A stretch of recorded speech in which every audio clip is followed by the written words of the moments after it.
Hey guys, my name is Ceekae, and today I want to talk a little bit about mixing chords. And I didn't plan out this video, so it's kind of improvised, because there are so many things that you have to consider, which just came up, which just come up in your mixing process. So I want to show you some tips and some tricks that I use when I mix my chords, and I think this is a very important step to do because your chords typically are like very broadband. They have a wide range. They start at the very low end and go up to 18,000 hertz, depending on your sound, of course. And if you sample some stuff, so it's getting more popular to take guitar sounds or just samples basically and chop them and use them as your kind of chord sound. So you don't just use oscillators anymore, you use like samples and vocal chops, even guitar sounds, guitar samples, violin samples, and all this cool stuff which you can use in future bass, for example, and all this this very popular modern future stuff. So let me show you this project I have opened here in the back, and it's just some chords with the lead sound. It's the same project I used for the lead trick, the more powerful leads. I will link the video, I think somewhere on the screen here.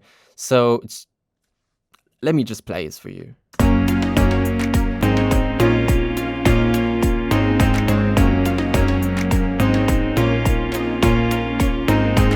So this project isn't mixed at all. It's just some, like, I have two chord sounds. The first one is this typical saw, and the second one is from Echo Soundworks, and this is using the noise oscillator with Gibson DI sound, so guitar sound, with some guitar wavetables layered. So it's typical. It has a lot of high frequencies, mid-range stuff. So like the typical mid-range chord region, I would say. And some bass. So this is the clean percussion bass from Sapphire Sound Serum Bass Volume 1, which is sound set I made. I will link this in the description, and I already also did a video about how to create the sound, so check it out if you like, of course. And the first thing that I want to do when I mix chords is basically what do you have to do when you mix chords. So the one thing that I always would do is EQing, of course, and cutting a lot of stuff, because like I said, it's very broadband and we don't need all the stuff happening in the sound. And we want to make sure that it works with bass, especially if we have a bass that is more stereo and has a lot of high-end frequencies. So it's not just a sub bass, it's like very powerful characteristic bass. So you want to make sure that you hear all the movement in the bass, even if you're on smartphone or so. And the other thing that you want to make sure is that your lead sounds don't clash with the chords. So I have this lead sound here, and it's like the same frequency range as our chords. So if we just use or we listen to these two.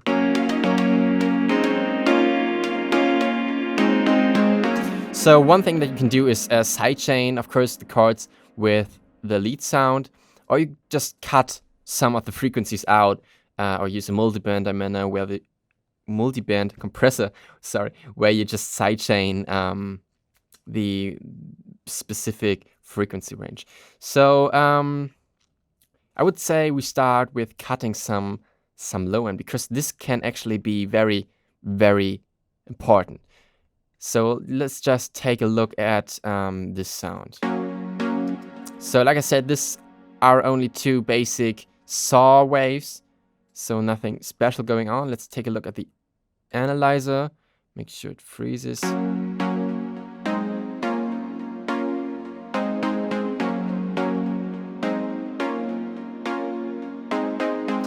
So as you can see, we don't have a lot low end stuff. So if we go up to, I don't know, 100, yeah, around 170 hertz.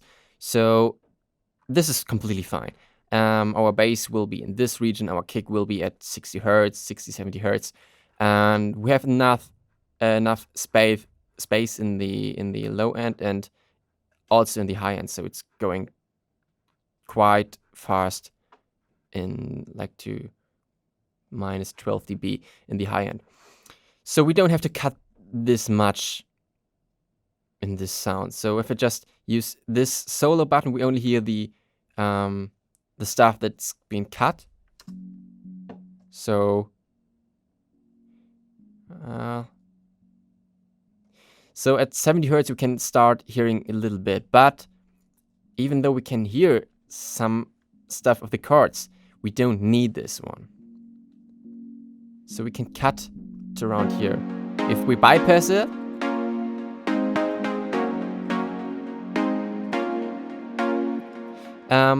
can't hear a big difference. The only thing that you can hear is when I bypass the plugin, the sound seems to be more, a little bit muddy, and I think it's my opinion, of course, but I think it sounds a lot clearer when I cut to around 160 hertz. So just listen again and bypassed.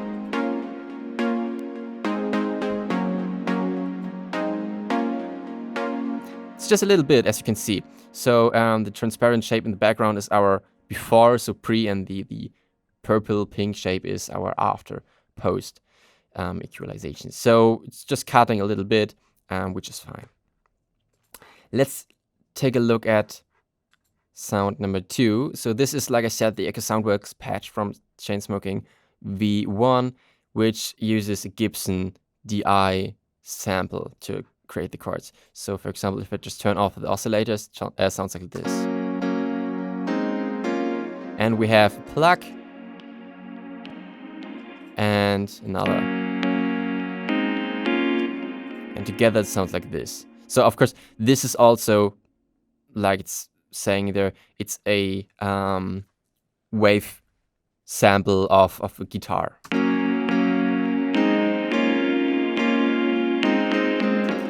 And again, it just sounds very mid-range and very, like, going more to the high end than to the low end. But if you take a look at the equalizer, there we go. Let me just delete this one and bring this down. So I have freeze mode on.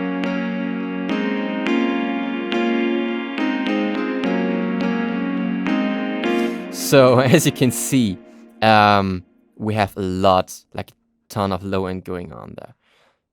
It starts at 100, again 170 hertz, and this is all low end. I mean, here is 40 hertz, and we don't hear 40 hertz at all on our, like, if you aren't in a big club with like very big subwoofers, you don't hear 40 hertz, and you don't need 40 hertz. And this is all happening because, like I said, it's a sample, and using samples can, again, if you like, imagine you layer a lot of samples together, and each of these samples has just a little bit noise in the low end. It all adds to each other, and you get like around minus 12 dB at 60 hertz where our kick sits. So this can clash with our kick sound, even though we don't actually hear this stuff going on, but it's there. It's very subtle, but it's there and clashes with the kick and with the bass, of course. So I sidechained the bass sound. So this is our bass channel to our equalizer. So if I play now the bass,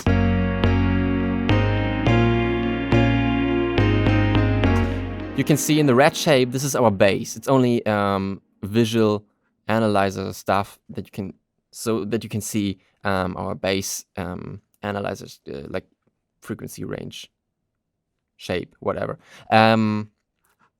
So as you can see, this is our main bass section here, and this is completely clashing with our chords. And as you can see, our bass also has a very has very much mid-range going on because it's this percussion bass which has also like a melodic character to it. So what we want to do is just simply use an EQ low cut, like choose around 48 dB, depending on the sound which you can use, which sounds good, and just cut a lot of this stuff. And let's play it again. Like unfreeze it and again freeze it. So as you can see, we now cut all these muddy low end which you don't need. And let's hear a before and after. So I bypass, and then I will unbypass this plugin. Before.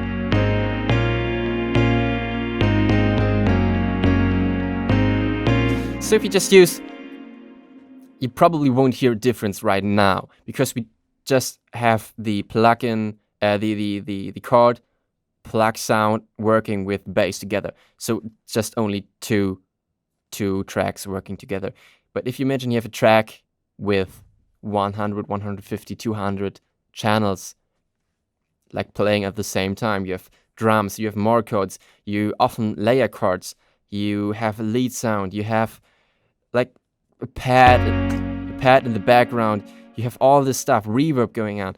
Imagine you send this one completely dry, like not EQ'd at all, to an effect channel with reverb and delay. All this low end also gets like multiplied. You have You have reverb, you have delay, you do have some exciting going on, like saturation, and all this stuff gets multiplied. So this is one thing that you want to do. If you aren't sure how much to cut, so if you just listen to the soloed low end,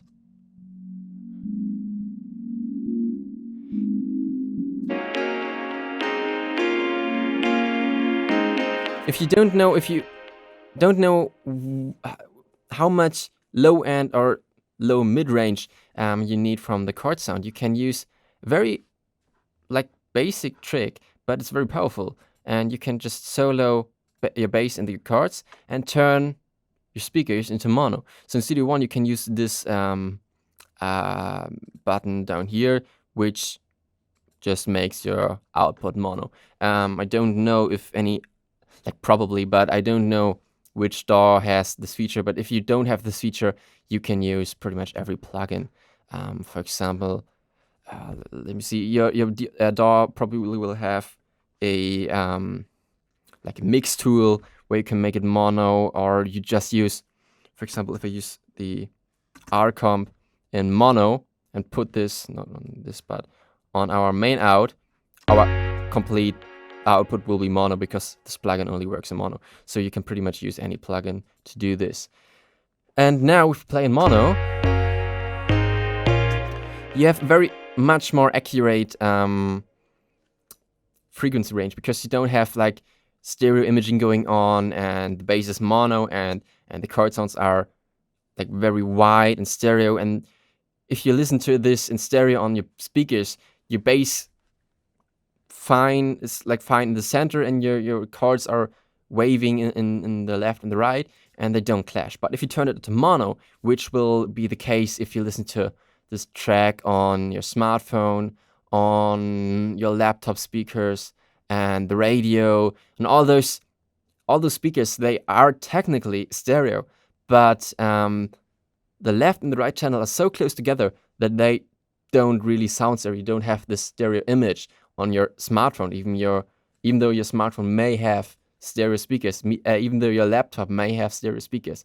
But as soon as you go like 1 to 2 meters away from your laptop, it's mono, because there's such tiny difference between left and right. And making your track, your playback mono can help you a lot to really see how much low end you need on your chords. So if you take this example, let's see. I will bring this down again to around there.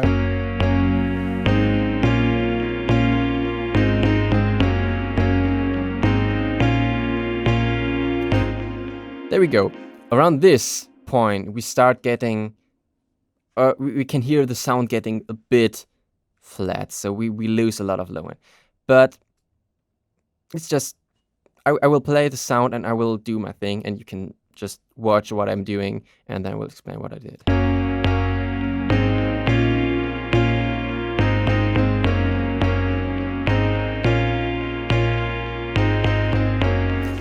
So around there, we cut a lot. If we just unfreeze this and play again. So as you can see, before we had a lot of 200 to 250 hertz in the chords and in the bass. And because the bass is very characteristic, and we will probably have some more chords layered in the end, but we only have one bass, or at maximum we have two basses, one sub and one like melodic bass. So we don't need this a lot of low mid-range in our chords, because this is bass section and this is like melodic bass and other chords layered together. So this should be fine. We don't hear a big difference. We just hear the bass and low mid-range disappearing a bit in the chords, but this doesn't matter because we have other chords stacked on top of each other. So this adds more low and low mid-range, and we will be fine at the end. So if you're like in the final steps of mixing, you will have to, or probably will have to adjust this one, but this is a way you can do this. So now let's check it out with our plugged sound together.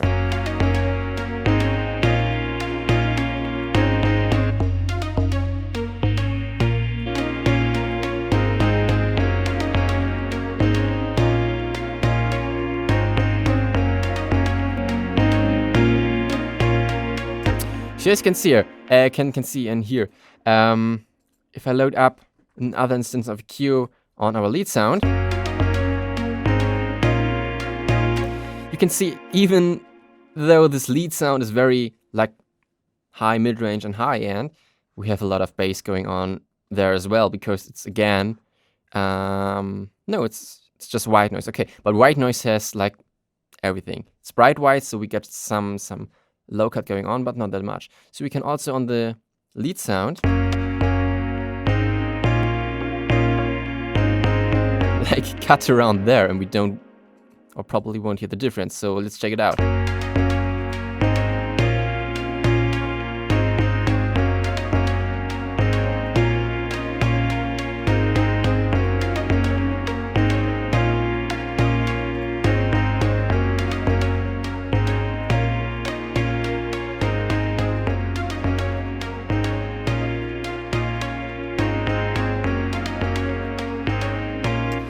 And now let's turn it back in mono. And stereo, sorry. And if you now jump back to the beginning of this video where I played the full track in like not mix at all, you will probably hear difference. And this, now the bass sound is very like clean and doesn't clash with our low end in the plug lead and in the plug chords, and the chords are adding like very broadband feeling to it, but we don't need this low end and this high end in this sound, so we cut these. So the bass has enough space to like really work, and the plug has the lead sound, plug lead has enough space to work and to get or cut through the mix. And of course now we have to like maybe sidechain our chords with the kick and the bass with the kick, and even maybe depending on the genre, if you like to sidechain your lead with the kick, you can also do this, of course. And one thing that you also can do is if you use reverb, for example, on this sound, we have a lot of reverb going on. So if I just solo the reverb, we have the reverb of the lead sound and the chord sound. And as we know, the lead and the chords have a lot of low end. So reverb can multiply this effect of low end. So what we want to do is load up an EQ. We can do this before the reverb or after, as we already cut the low end in the dry channel itself. So these two sounds are being equalized before we send them to our reverb channel. We want to cut or equalize our reverb not before the reverb, so after we process the sound with completely 100% wet reverb. So let's check it out. So as you can see, we don't have a lot of low end going on. If I now bypass the cuts we did and unfreeze this, let's check it out. You can see how much low end is going on. So if I unfreeze this is all low end. We don't need this low end. And it's adding up with the reverb to the sound itself. And now I want to cut again, and everything's disappearing. And now this bass has really the space to live. And what we can do, just for safety reasons, this is all reverb that we don't need. So bypass. We don't need like muddy mid-range reverbing or what is what is the verb of reverb? I don't know.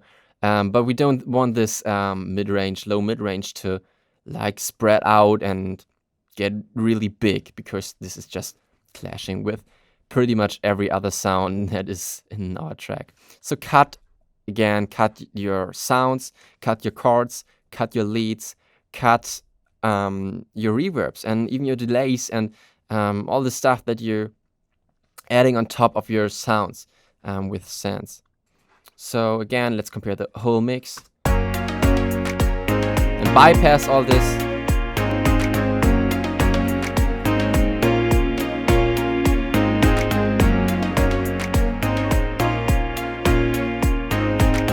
I think it sounds a lot cleaner, and of course we lose some density when we cut this, but you have to consider that this is only a track consisting out of 11 tracks, or 1, 2, 3, 11.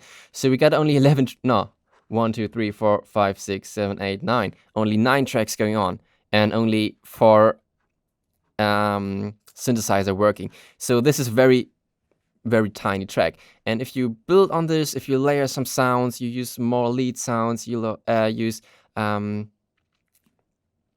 melodies and all the stuff, you have to cut to make it like powerful and clear and clean and to sound professional. You don't want muddy stuff in your track. You want air in your track. You want like clean, powerful bass, kick, and even your kick. If you check out the kick, this kick sounds terrible, but I don't care. You don't need that much low end in a kick. This is the region where your sub bass has to live.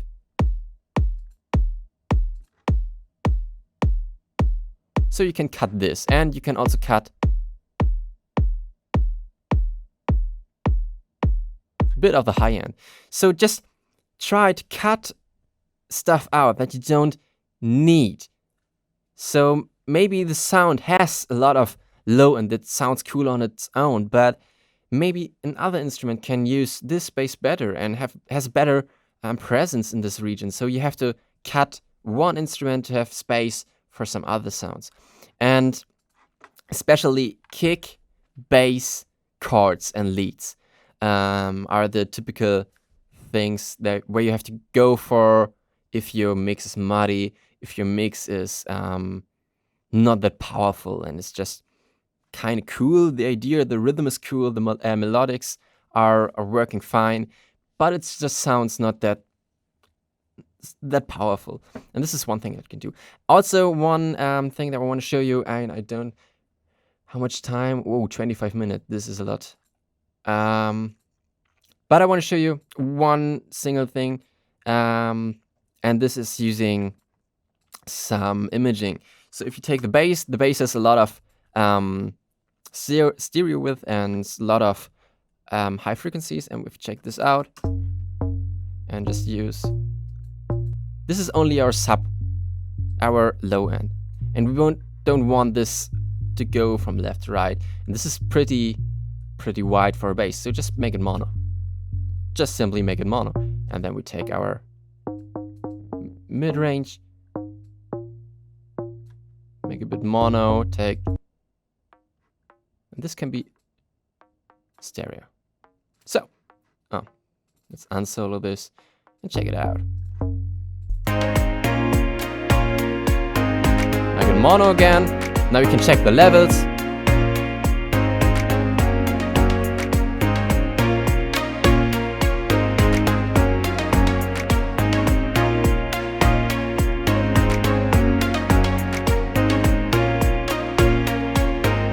So I think this sounds pretty cool. If you have any questions, of course I could talk about this, because there's just some things that you have to make out for yourself. How you process stuff, how you see your track working, how you want to pan stuff, how you want to image stuff, how you want to cut stuff.